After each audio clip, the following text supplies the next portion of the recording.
tia i le afi lo walofa. Mai lua nganga e whao le na i mātou mawhawhawina mea uma o le na lolangi. Suaina e au ina loto au na mamalama male ngang pa ia. E alofa mai a te mātou se mātou maua se poto mai le na lava nganga. Fie lau so ni mai no Yesu ke risolo mātou a lii. Swafol te male alo male ngang pa ia. Fa feilo yatu ma fatalo fatu foi ni tula o le fiafi. Tatu maftanga fai foi ona. Au fata simai. So yo pa nga masani el tatu por kalame o sai nga fa no manga ile upole. Fa pena na mulmulta il ne por kalame. Ia ile au unanga le televise upumana. So se vai nga le tunu. Alo le sai. Ya ma lo foi il tawata. Tai fo ia ila tau o lo mwhai pea ona. Wala au mai ma. Au mai fesili ma wha amalo si au tātou por kalame. Ia e au ngā tele au a foi. Le sanga wha malamala mai nao nisi foi am tāu po peo na fesilingia. Ia e mai se o tātou sa walinga i le tuspa ia. Tātou ngata ilwe asalente nei i le tusio e Sarah. Pe an fai atu e seran e mia e pipi fatasi tu spia e peru ya sola vai e senei na ua so lela na uman tatu mata il tu e sera si tatu mata il tu so ne mia na nai lungole alulan ole upu Yeremia nai lunga il fa e peru. Comforted of or is Lord. Into fa e pelu ki fai kawa mai tua. Va pela ki fai kawa no. Lord is comforted. Ya po le fatulanga nga le Yahweh comfort. Se ngana fa pertania sa po le tuana te fa ma fana. Le tuana te fa ma fana Yeremia la. E ele ole fe au atona o tu se Yeremia le atona te fa ma fan Nehemia po ole Nehemia le fale uma ole tus o Nehemia se talavou ata maisa ave ma tau tu waina ile i to tonu ole maota ole tupu o Persia le tupu na ale ta seta mua o le tangata e whai ngā luenga e nitu ai ngā luenga o le tautu waina o le ele nata o le tangata toa o le tangata au le leito e manosi a o le tangata whātua tuaina nge o kākou i aso ngei a o aso la a e manao e whasioti tupu e te ui atu lai au auna ia ngana kua ave le au aunga le se mea voi ngale wha e ku kongo le ipu waina tupu ia mo tietu e le so nga ku ua se tangata se e ngofie i le ngā ruenga le o le tautu waina wa e mangkua fo i o le waina o le matai aia o le matai ino o tangata ia e ingu i kaimi uma e ingu i lako kau mafukanga e ingu i lako feilo inga e ingu i lako pati o le waina o le lato matai ino e le so o ngatu wala ia se tangata fo ile masalo kupu e ngola makia ilungu soifua e ku ile tangata fa maungi mane kangaka wa ave ia ile fa ku kuanga il tupu ele ku fo ia se kangaka koi inga le ngai o le kau ku inga le tangata piko silinga la kalaka il kupu na pe o kupu le o la kau ku inga ku yo au tafa e ku mala uipu inga e saude inga e longa winga a o inga kupu se fa lave il kupu o le kasire tangata e mua a fia o le kauku winga ai o se kasi foi leo tangata e fa moe inga mo le pui inga o le saunga le muma le soifu o le kupu a wakula le fili foi inga le ia mangkua ka ko ava fa tupu ya sola e mua ingu ele angai le ipu ava a kole le ipu ale kupu e mua ingo e o ngata fai ia ka ngaka fa piko ka fa e asu le ipu ngai ngu le fa pele o le lei ko a avele ole ipu avar ku fa pengana le kasionga ruenga le kau kuinga a masaru salo le kupu ole ipu le ole winga le we se me onga ku aku le lang kau kuinga nga ke ngua a wa tie ya kau kuinga mo la kupu we ele nga kala o se nga ruenga e fainka a o se nga ruenga fo ye lamakia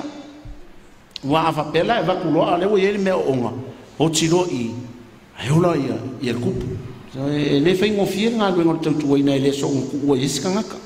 me le fai ngoa ia le nga ruenga leo le nga ruenga le tangata toa cup bearer po le wine bearer le fa peritania le e kokofia ia nge emia fai mai e se ase foi kokofia ngi ali po ngi ka mai kai foi e le I fa e unuka ina ole e unuka ka ngaka kuloa le ngangana se kam fai fa man malama mo le ali wo umana na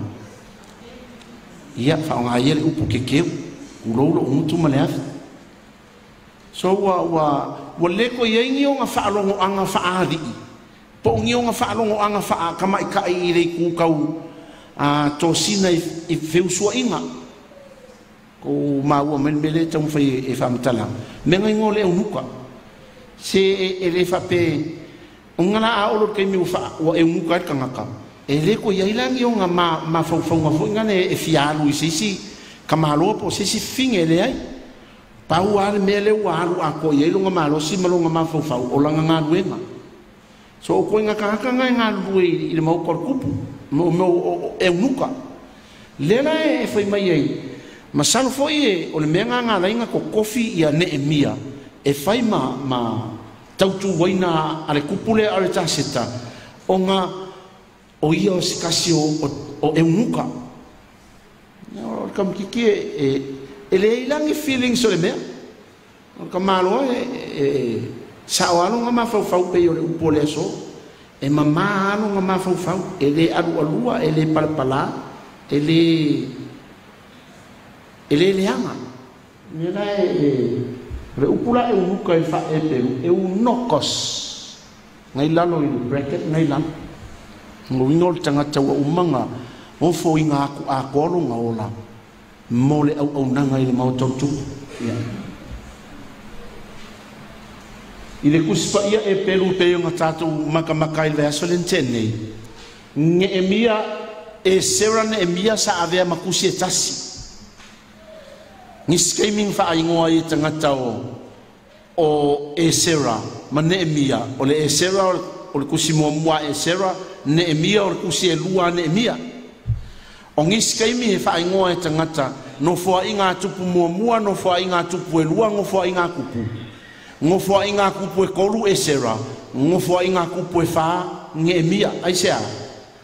o le fa aua unga mai o le lisi o no foa inga tupu mai lava I le malo Israelu mai Yuta se ia o inga vailua inga fa solo mai ala ia ngo fo inga kupu mai papelongia se ia o inga o kula I Pelesia la sa wale le kala anga ngo fo inga tupu ila I kus fo Neemia e ke va ai fo I le fa aua unga o kangaka sa fa aua ua mai ngo fo inga tupu ko kongo malo ele ngaka o Israelu Yuta o Peresia ma le malo o Nebukadnezar malo papelongia ngala na fuaina ku fa kasi e tusinga e lua ko a fe mai ri ko a fa ese muri ange inga ua tau mafai nga I fa tu la ngale fe nga kuai ma le fe nga fo I kanone ka ngai le lai va vai e ro usi e lua ma fuailo ese sera mane Neemia o le si mafuanga lenga e kasi ale vai tau e mori mau ye kusi e lua e sera mane Neemia o le vai kau o le koe fo I o le kafeanga ma le vai kau o le koe fau winga o le manu ma le koe fau winga o pa o Yerusalema mai kau akua nga le e tala no ye kusi e lua e ki kilo la ye o le vai kau nga po ole fase lau ongo sfuru ma le 5 pisi anga ia ko le fase lau 2 sfuru ma le 5 pisi ako kikiro ia ile kusina Isaia oia e serane mia ya alu kile ai alu fa moli nga ai kilo la i pe ngo fa ya tu i me ngo fo inga tupu o le fa solonga nga ngo fo inga tupu persia inga o umale malo si fa fika male malo ser malo o papelongia nga pulelo na i persia le lalolangi makauria la o papelongia le sa mafuai o nga fata fea tangata Israelu i papelongia ai fa ale nga inga le male malo o Utah ape foi male ai o Yerusalema ngana fa solo mai o kanga ngai luma o Cyrus ya ole kupule nga koe fa tanga ina tangata Israelu o nga koe foi ilo lako atunu o ya kia e Yerusalema so le kupule le nga vertusi e fa kanga iso se tangata Israelu e koe fia foi ka ta feanga ia no fa solo mai ia ile si kupunga ia ila ka le yo se fa leo nga mese campises o le kupo ta viu manga kua ka viu ise me ke manga kua ta viu tu spai a foi kala ya taniel la foi le luo leo na vala o mai ka viu uma maila io tabi saurola ia kupunga ia success kwa ho mai lo kupuleo areta sita ngailang moanga mai ole vai tau konglanga ole kangakane o Nehemia areta sita mua ka liu le lua se kalporo ka se kalfa kon se lau kon kasi ya la fotuina malo persia ole e ki kiro la ia i whanga solonga mai e le kai wha vavau se malo e ia kai me malo si ai e ia fo il muka anga o le malo ma le malo pela o le malo o papelongia a le fo ila o kule uru persia ia fa penga mai la ia malo persia fa solo mai le malo Roma e o angela kai me o Yesu o la o malo si sa o le malo Roma ne mafu ai onga ka ku fa no longo i kala le vangalia o pule no mal ne la lonangi ngampo ko ya lula tua pa mole ole ya tu stala male vai ka unha kusia ai ko kele la usu e va pe o nge mianga na tu siela tu si onga po le vai tau e fase la ko kasi por fase la ko fulu pisi na wo foi ben ta fe anga i papelia e fa vai la ko mau no tele o vai no tala no mai na va Nehemia e fa nga ina le mele o le first person na kala mo me ange Nehemia o pisanga auto pa yo kol fi fo ngal o pisanga kusia la kusia o pa tele muri au o le la o te tau sim tanga ringa iso solfa pengale le kala ngola Nehemia o Nehemia o le tau tuaina le tupo are ta seta apenga o first person nga le la kala moinga mi el tele tai o iskei mi fai mai si o seral tu si upungan kusia aisa o le vaina ka ua o le piko i kuor kusile al fai ungor kusile Nehemia e toi fola e seral tu si upu le kusio tu la fon ngana fai mai o isela fa valla ku maul fatu la nganga kuspa ia e pelu le ku fa kasia e seral Nehemia ile tu setas a ngis foi pai mai ko kusia ele tangata le sa kusia no fo inga tupu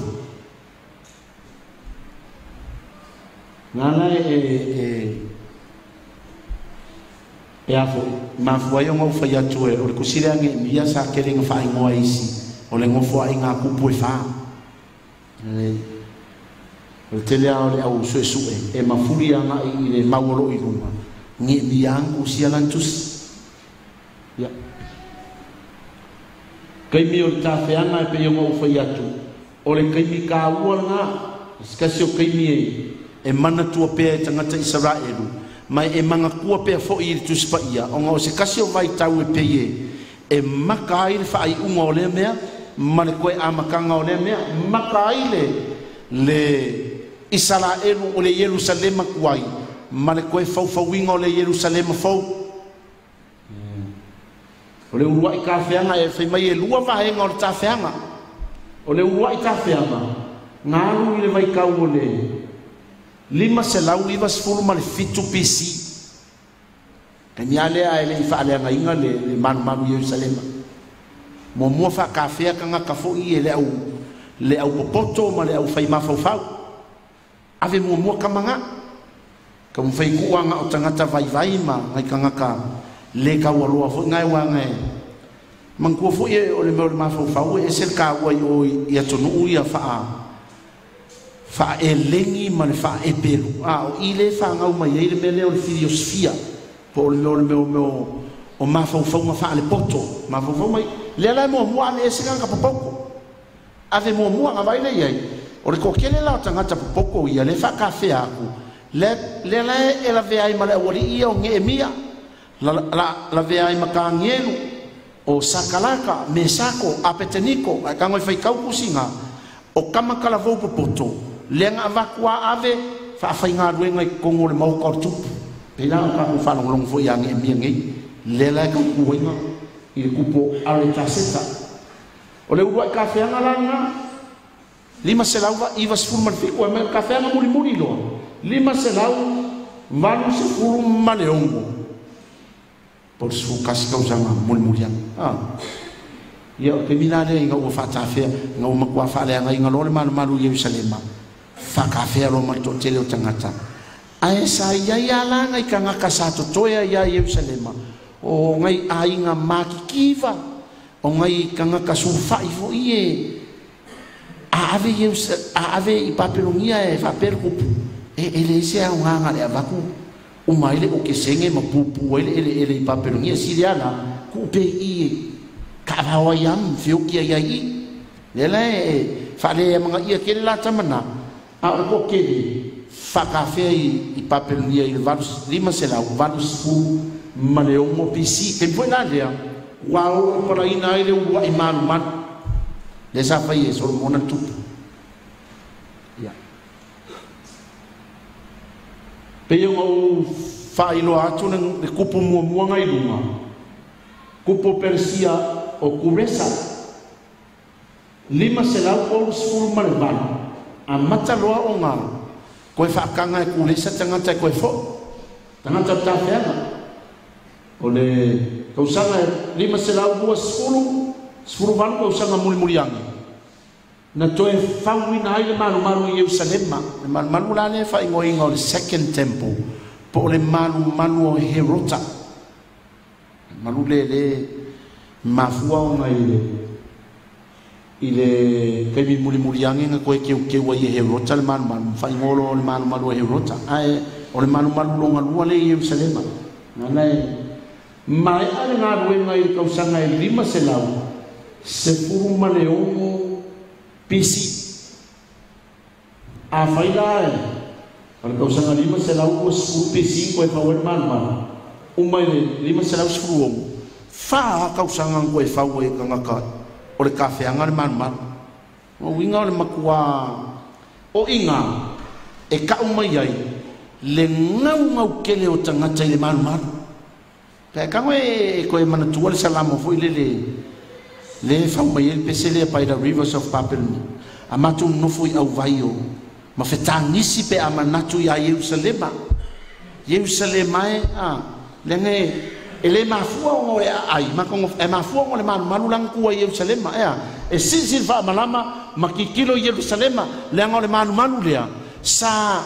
avea ma onga ko kongunga le muro la ko soi fuang fa le aso la ko soi fuang fa le nganga o la ko kapo inga mangu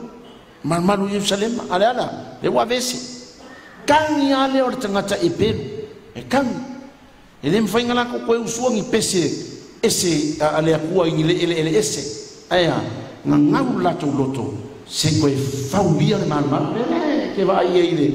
il fa un le man fa ka usanga faua paku e fiku se puta usanga e le ko ia se malu ke mi ora ka feanga I papelunia ngo inge o lefa ke le nga ngau tanga tsa Israel se ko mo ia man mano ale ngalu ruwe ngai maka ngalu ngai ka fa man maka ile farsao le pea mo waru le o le musu fikole sa fa ida so le teni ngai le pea ke le yo ngalu malo ale pea afka ile to ngalu ngo fita le soyo le mo ko fa iba man fa o ngai o ko se mama yo le kaunka pe o asis sfurumbilion pe ka e ka ua le nga ole no fo nga fe sila fa ye le kangaka malonga tua kai fo I ka ko makua o ko fa mai tia sa la langa inga ngi man se fale manga ia o se fale fa ai no ai fa ko o tangata o ka ko makua ai le nga ole fale ka ua ole fale e fe sila fa ye le tangata malonga kua e foi le au mai le fa to fala ingor sinoti lua fe mane fa o le fale le o le malu e kakau o nga fa kingo umai sakala meta fa le nganga ile soi for tangata le vola ko au mai penkiko ko au mai e falang sisi ile fa ka ngor sakala meta o fa ipoiponga e le kakau nga ko e fa yengi fa ipoiponga ngi makafanga po ngi hotel po ngi kongala au po ngi kongavao po lungo ngi va po lalo ngi fa po ai o le malu kau fai le malu anu longo mai o ko ie fie le wo man ko au mai fa mano sile a falang sisi mo so se mei e pakia kau ma pakia sakala meta le malu le ngol fale nga fai fa piko e fisira fa ai le akua malon tangata ye le au le fai makafale ye le au le fai au roku ye wa ermele o le fai o na ko misa o fale la wasinga I fale maliu bala ngalka ka ele se mai na fo ele soi fuanga fa ne aso le ka le sia o le ngoki wa mai sa le man po fefe a mai le man amai a fa sa muso sa le man ke mia ola a sia foi ke mi se ko fu mai le man nga le lo pe so ngi nga fa u ko ilunga fa ko fo wa ya mali we sel mali fa fa yel misal fa la wasina la fa ya linga ke lo le si misango wa fa yel kangunga le silo matua vala au aku ya le uswa us kaula ngau wa le ava no wa ngalo ya le a o ngalu ile fisa o kalvoutai fa mai uso kwasi uso fo ifa kamisa o le fa la wasinga o le si tina sa ngalu iskasi ofisa ma wa ngole malo o ka se kumu ai fa ya linga le ai ma se mamaru ai se mamaru o fa lava ngi pusa ia si kama ilau fa au fia kwa makeu o mangeu o ke alu fa sipa wa ke minga la ke lo kangaka ke alu fa ka fala e o ke mi wa e le ka yama man e le ngai se malu nga fa pa ia inga fa yengi sakalamet o le mel fale oki ku e fa ele oki ai o le malu wa ia o le mo fuanga fe sila fa ia ile ka kamalo na tu me na ke se sila ia ile fa unga tangata Israel e ia ka ngaka fa kau le malu e ia ka ngaka ke ai le solo muri e ka ngaka nga makua ma losil fa ko kuo nga kan ko fo yo tapia kai e sera seru papel ngemia e ka ko mata ina so ke ni so le no ka wa ya ngai be yo le ka ko fa ko nga ole man fa va e ngai vai nga ya ile tu sio ngemia fa va e nga mama e vai wa au nga atu nge mia ele tuku Persia ina ia toe foi I Jerusalem nga ke pulea yuta le vai nga mua nga longa winga nge mia ele se whakau wha ele ngaka o le talavou wha moe moe inga a o le afoi wa ave ia ima le maku pala pala po o le wha ea ea le kupo persia ea sau e ke haru e ke pule i uta nanei e manga kua i pei ia nge mia kei pei o kei mi fo ia ele i kuko kasi kako pulea mai ngi usila ma sia mangi ma perkangia ia o ngako kofi mai le o kama ula vale foi e kong sula ia ka fanga ka ko kai kai o mai kai e kai kai ka ko kai va pengala le mele wa kofi ine mia sawe ado e va ai e yuta ma ka fiana o le vai ngalo ngalo ko sile o ngi mia o le koe fo winga o pa o Jerusalem e mimika tangata Israelu ilo lako identity o lako o le ngu filfilia lako o le ngu filfilia mimika me foi ngai kula fongo mose ma kula fongo tangata Israel e sale le fai poi fafo ako Israel o ngi e fai poi se kanga ka ese a fai foi ke fai poi kanga ka ese e sale kanga ka ese nga uru fale mai ko kongo le poku kongo o sauni nga tangata Israel nga winga e fa ese asi ngaka ngaka ele mfainga nga uru mai sauni nga ole manu manu ele mfainga join fa kasi kong ai kango e fai kau tu so e soto fa ile pente tuka pa ko manga ku ia nga i roi la i ole mimika nga ole bride nga o tangata Israel o la ko o tangata o mu filfilia ai le nga la ole wa amaka nga peye soso mai ale kwa oyo o ngua kwa oi le awa amaka nga siri mai kokong o fo il kamela a o nga siri vai o le melo nga lua o le mangava o le melo ngolu o le si vai lo nga fa o si lo nga lima wa fa fo lo ma o ya fa ye ke ko man le la ma fuai o nga ona nau ya tangata Israel e ko e atia el pa mua o le pa e separate ai la ko ma isolate ai la ko ma fa ese mai ai la ko mai isi mo kwa oi pala e o la ko identity ne mo le longa lua security o la ko saunga le mu ai pe yang o fa ya tu muri saunga le mu a ole memo o le separation po le isolation set them apart ngo na tu o le man kwa la ko o tangata fa pa ia ngo le ngu pa ia a o isi ngu ye kwa ele pa ia ele mingo fa kasira le ngu pa ia makanga ka le pa ia a o lai kai mi wale pela kan ka Israel ngai fa longo lo lai el kala le ave kwa pa o Jerusalem ko ngi fa fo mena ye le pa ia alwe o kanga ka pa ia uma le kongo le pa la ko bright nga ese ele avesea nela ma fuinga ai vai lai le pa o Jerusalem salo e mawala lor ka ku farsa il pa a ore ku ai nga ma ale ki pi foi lele nga lei lola ia fa piliki nga ilunga ore ku ai nga ma fia na le o le pa Jerusalem e mawala lor farsa ya e pa a ko ia le ai o Jerusalem o mai ke mingai ki kiro yai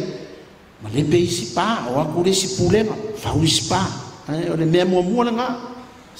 o la ko identity le o ka o la ko le no filia o nge min ko fa kasi makanga lai kwa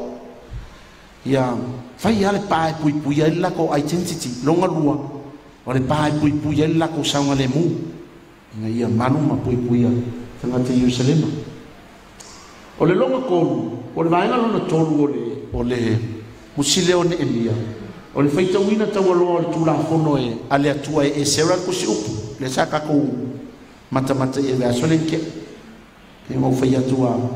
a fai kaule kula fongo e fe kamisi kangaka e longo itino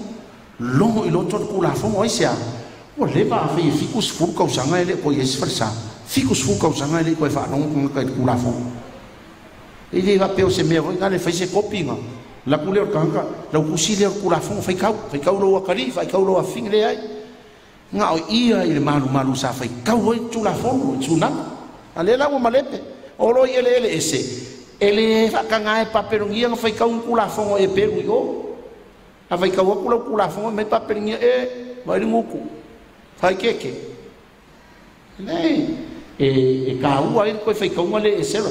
Fiku sifuru kausanga ele e se maru maru. Fiku sifuru kausanga foi. Nonga winga ele koe whalongo tangata i maka i kusio i tūra whono. Le la o oro ele kai me ua whalongo ai. Wa levanga fia ingu. Levanga fia ai upor kula whongo. Laku apa al main point.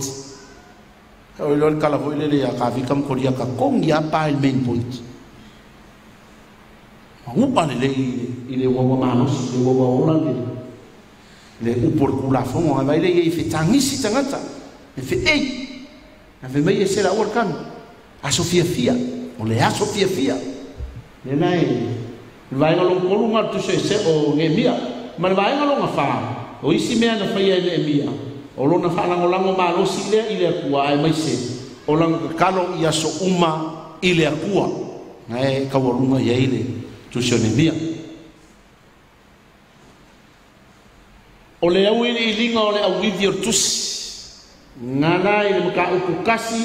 anga ile maka upu elua. Ua koe fo'i ne e mia i Yerusalema. O langa kangi i lea kua, o le kalimai a lea kua,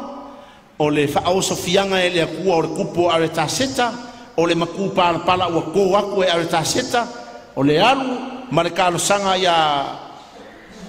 o nge e mia ia are ta seta. O mai lama se kusi e le ngakala e ke kikiro ia i le kali a lea kua mai, e ala mai a are ta seta. Ele ngaka au ngaku nge mia i Yerusalema. Ai koe ole lei aue e whawheao nge mia i Yerusalema. O au al kupu Persia. Koe ave male kusia a areta seta i ka ngaka lae pule le kongala au ale kupu Persia i leisi piko o Yoritana. Inga ia whaakanga so se la aue manga o ele mia. E ka mai e koe whau ele. Malu male pa i Yerusalema. Ele se kama i pawa le wan mai ele mia. No power magic. Le waru ngai mai ele mia. Ngana e ki kilo ele vai no mua ngatus. Vai no lua o le tau ku koru ngai le makau ku fiku. O le faunga o le pao Yerusalema. O le kou fauinga o le pao Yerusalema.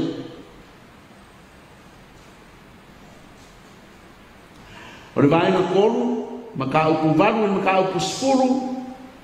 o le whaitaunga o le tūla whono, ma le toe whaafonga o le wholofolanga, o i o le whengainga. Le a whane whengainga. A vea le akua ma o mākou akua, a vea mākou mangu o le akua.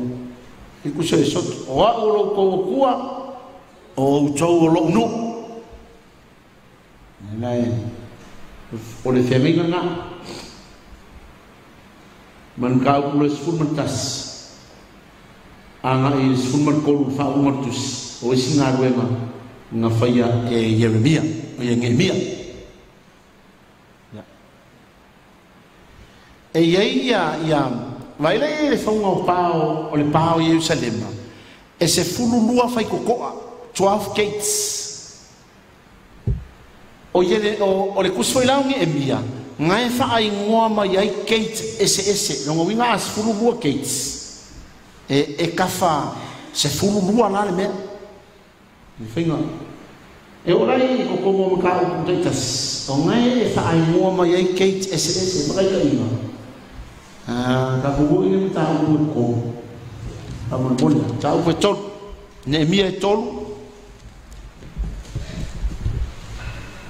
O le whaiupu mua ona tutule i lungo e lia sipa le o staulanga sili ma ona uso o staulanga ma wala tu whaia le whai tutoa mamoe whai koa mua nga whai toa mamoe shipgate hi kau le mangingo le mai wha Samoa o ngau ka koupe ia kusale le toa ma le gate ma le way man a fa Samoa o fai ko ese le upu Kate ma le upu toa o le toa space ka mai me hoi e le fale a o le Kate o le meole fai ko o le pa fai ko kele e le ska mai fai ko o le Kate la nga mua nga fau o le ship Kate fai ko a ma moe o le fai ko alo nga lua nga iai ua lātou whaapaia iai, ua lātou whaatuina fo'i o na pui e o i le olo o mea, ua lātou whaapaia iai e o atu i le olo o hana niali. I le whai upu e kolu spuru ma le lua, ma tā upu kolu, whamole mole a. Nā ngā kakua i ngai whai upu ia e kau whaamani no i ngai wahen ka wai. Whai upu e tolu spuru ma le lua,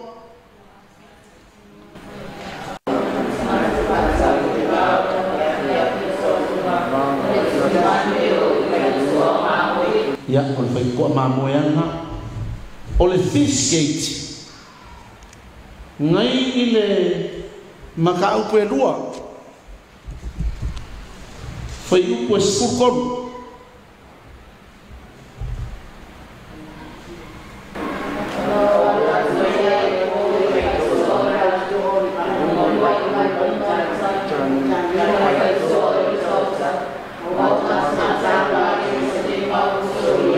ia koe fai angin meari ia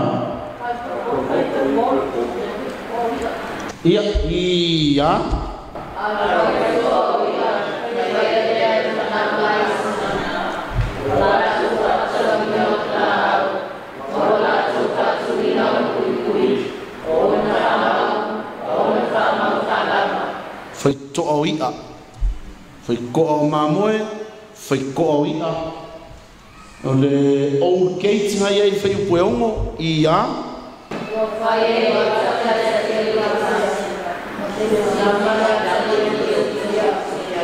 Le fai to'a tuai.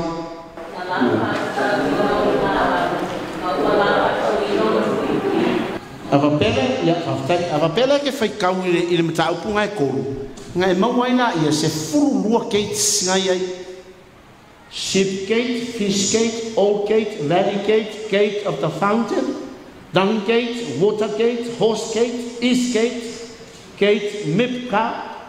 gate of Ephraim, and prison gate. Le o mai le so ngai fai mai e o ngai lava e tau ave gate se lua. Sheep gate. Ngala o known as a gates of flowers. Yeah, or the gates of Herod's gates. Male dung gates. Ngaile self in warm. E ke mangkua le kala foi le le fa mano lo ngai pe ke lu mai o ange ole. O le tawaso. O yo le pipidi. Ke kelu mai o angel pipili ngai fa malolo i le fai ko ole fa paulonga o solomona ngai ila le gates ngai bungo gates of the fountain there e o fa fokula le gates there e pa a ko i le meole tu nga mau tangata kanga ka isala e ke mingi fa foko le keisi le fa pesa fa malolo ye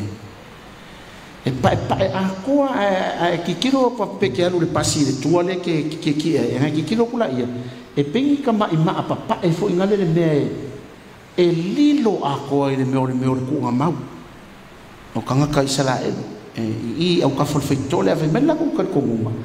a o inga to ya fio mai le mesia e ui mai le keiti le so asavani mai ana le mesia mai o kura yang ilunga ia tangata ula ilunga ia tangata ula o ngau fale fa kasi mai lola io o tangata feokia male mesia ile fai ko ale i tono Jerusalem na ko ka ko mo man ko foi o tangata e peru la e fa kali la ko mesia ni kali ya le fio mai o Yesu o mesia o ngona tu te tu nunga sei ko sa mo Elia sa ula Elia ko tenga le ana le mesia a vi mai na o la nga fio men mesia a fio mai le gate le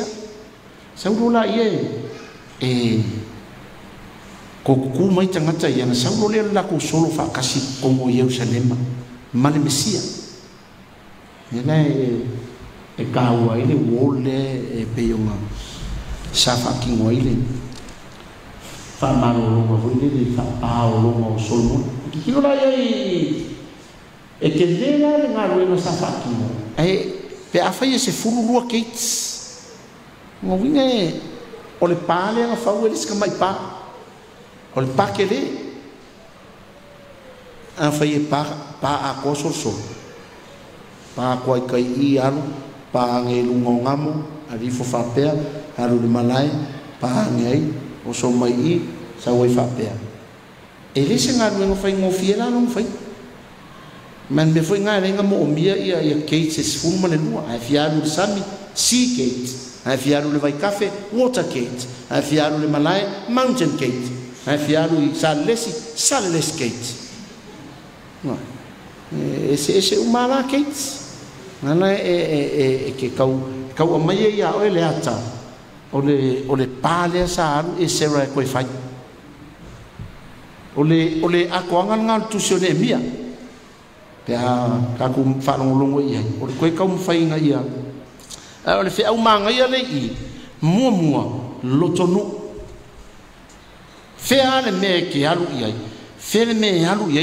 le isala eru e sisi longa whaamalama maki kilo I lona nu leanga o le kangaka malonga a inga o le kangaka malona whaasino manga me le eselo wika me leo si a inga ka e kaua I o le leo si ainga e ke le maki vai e ke mau ai e ke oa ai I whaamangu ianga e arua mea e ke oa ai I whaamangu ianga e hafkai ai kam whangau kaku ngu le alofa mai kaku sua ngako pe Fafkai I alo ma whangaua al kako ngu ulai e tautua mamau kua mai le ngu mai atunu e mamau o le mea mua leo le loko ngu esela le leilanga ngā ruenga o inge e mia le leilanga ngā ruenga sa I Persia whamoe inga e kupu e kangi alo ngā loko e iai al mea emis o le alanga mea emis o longa ngu nai whare ko na vi mai e le sanga mo e kangi le kua te so mai o ke koe fiaru I lo mu ka ua I o le loko ngu longa rua o le loko ainga wa e alanga fiaru I longa ngu o longa osi ainga o longa loko ainga fuinga e se le e mamafar kula fongo le o le whakea ese o le tangata malengu wa e mo moku ako ai longa so tanga malonga pitanga I le ainga I onga ngafa maonga tua a ele se kula fongo mamala pe afa pe wa e kea malengu la e savadi a ulo le nga e savadi wa e alu wa le iso identity e fia ia isi ma ia kako sa van misili kako e ke alu la wa le iso identity nga mo lo la ia ko nga identity fo ile le sa pe ala le se ocupe ya sola o sa nala te tele social fanga ele ise ngo social fanga nga ka umai e no fasino manga e longa ngu winga lai a mo ese lo o me le pikanga mo lo no e ke le ale me nga mis o ke le e ka kawana nga o me ka un fai e ka un ai toi foi lo no foi to ia le fa ku yala man fa ku ese no moi o le identity nga tangata o se lu foi mo kai o no inga ia fa pali foi inga tangata ia wa vai ka ko uma vai ka vai pe ia o fai atu e mo moku rol so tanga le ke le me mis nge mia wa la ka ku wai ma fa ku ko inga ku pu e ai me le e ku ya ka for ku pu ya so ma ai mo moku lo so tanga malonga ele me le ke we lo ngi u makang we lo puki na e kangi pe lo nga ko fi fo le la fo so e se ma nga yo si me si pe a ko ma nga ku ia ile me le loko mu me foi ngai a e ma fo i ka mo fai nga alo fa nga wo sa mo i ka mo fai ka lo ya kai ngor ka ko to le ka fa ka ia ngai ka mai ki lai loko mu ai ana nge ele iska ko pe e mo fai nga ko kongi ma fa ku sa ia ko un million ge ma ko un malos le un polo fisa ka no wa anu kam ki ke ka lo inga ia ke le nang ku pe mo e fa kai ngai ka mai ki e lo to no le ai e lo ke lo e ma ki va ka ko ele ma wa se pi nga ki ku pe e mo ala ai o fo mai la ko ko wa man la ko au na ngai e ka ave ile fu o Jerusalem ya ki ri fia maka i le kalonga le ale toanga ngai wakama i afaya inga ya lua male aso ako o kai faya ka ki fa fika ia inga tangata loko mu so sen manga yo si ata le no le loko mu mika awal fia palangi fu ka wo yo le le ka ko ma fo fau o ka ko o ka nga sa mo nga o mai le atu o le nga nu ma le nga I fanua sa mo o ka ko me singa nga o mai ka ko ke ola ma soi fuan nga ese lo nga ui e to fatu le nga mu ma le nga I fanua ka ua ke manga o ila fa nga u ia sa moa uma nga wa ave ka vali uma bo ka ke manga o foi le ia ola ku sa pele lo fola si suama a ia ro ia o kam ki sa moa ke le fa nga o sa moa o fie palarang mo fo iso solo a mai ni pingi a fakasi fo ie le ngfai ke le mele lo fa ngi fe au ele ilo sava vale ele ilo fe se me ai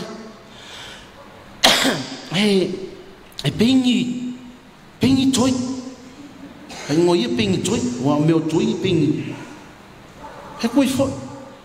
wa nganu fa si ngo manga fa sa mo ka mo to fatu ai ma fo fa o kingo o le faingo skai o faingo o lako kanga o anga pingi Afrika ini ka me uri fo ia wo vai mo me uri ala fa penga al ko kele o kupulanga ia nge o le lo la ku fa singo manga mai nge ma o fu misa ko ya le ngi o ai o ke ngi ko o fa kala o fi kanga ele se mele ai ka solo mo ela ko makua ake no ai ko o uma mai aska mai solo me ai fai ka kala ko Camilo mai ele spiko sau ko pa que ele vai fingo e ko fo ele se mele anga sa ka fai ko inga ia I loa ele tangata ola o ia o le kangaka Samoa e whaalo I longa kua e whaalo I le isi tangata e whaalo I longa kangaka e lema whainga nga whaalo le sikangaka ia oe pe a ele I loa e oe whaalo ia oe. Nobody will respect you if you don't have self-respect. Nga le inga ka ava uma ka whaia ko kere kangaka wangalo le meanga. They've lost their identity. Mga if you pay o kangaka fo iyo mai kiwi kama pese makingi pese fo iye sama-sama si usiwe e kuku ilunga pengi ko kengi me ya o mai ma ofu moe ma meu e lenga ko identity nga identity samo o mang fata tia le leia ma o le foi la e ka ave pe o ka ko matua ai o ka ko identity ko mai fu ia ka ko sia so fa au fa ai loa istanga nenga e ser manga ye tu sila anemia o ke fia ia o le loto no loko ainga kali ilonga identity kalia long kangaka longa identity nga mai ele akua nga yaola ma soifu ai so o ngai vai nga taua nga ole ava pele ya o ele fa ali uma fo o le kuspa ia nga kilo le se ka fa tai tai nga o mai ko ko tu so ne pia ile maka upu rua nga ka maka ila ia ile ke leo le pa male nga luenga fita le sa fai e si ko inga o Yeremia le foi la e mafuai o taua le usiange mia ile aso ya pe o si kau fa iloanga nga male fa mala manga o ngai vai nga taua o si le o ne mia mo le soifua mo le silafia ya ele pa ia kele o ka ko maftanga ile so o ke lo ya wa nga kai I ka ko wa mo tus pa ia ni fitau fiaf moli le nga fa ke kele ka ko maftanga o fai o nga on sai mai wa fo ka ko a o tus pa ia ya ai mes fo I o pa nga masangi ka ko a maftanga o muri kai pe le va ya so ma le va ya so mali e fai ama mo aku o ngai tuangia I ngisfo I va ya so o le nganga ya o lo kom fai pe ina ia so puia li pa ia mawurunga o ka ku maftanga ya e ala ise ka ku fasoa ile upoleri ele ise atoanga io maku tangata o le nganga lava ya o le nganga o le kuanga ke tautolua ya e fa pula ma fa mala nga upu ina ia feta la ia pe li o tato loto au fa lo I tato na ona o fio ole sulu yo vai male mala io ala the word sala to my feet light unto Jerusalem mai a fai ngalo o ia tia o ngalo lo lima tau matau a ule mana tua foi o ia pe pi lo fai vai lo le ro o le ai pa ia e fio ai le tua o le ai fisila fa ia le tua mau tangata a o le ai o le o singa fe mai ngai fa fo ina I pe la ma tu fe mai o le tua o ma tu nei o lo ru na e feta lai fo Yesu o le fai to o ma moe Stasio fai toa o le pai Jerusalem ya matou tano fa u fale I matou ma le fia I na fai toa ina ia mafai I pe o na matou ori I fa manu yanga sa mai na u fia a matou ola ma soi fuai I le nila langi fa manuia I le pulenga anu fa manuia I tama fanau ta ape so se vaenga maua pe I matou le mita I le matou nganu ma le anga I fanua mai se o matou nuu ma o matou ainga la matou talo le male o le mai ana tu ya te ke viso lo matou ri I le sua forta ma male ano male ana pa ia amen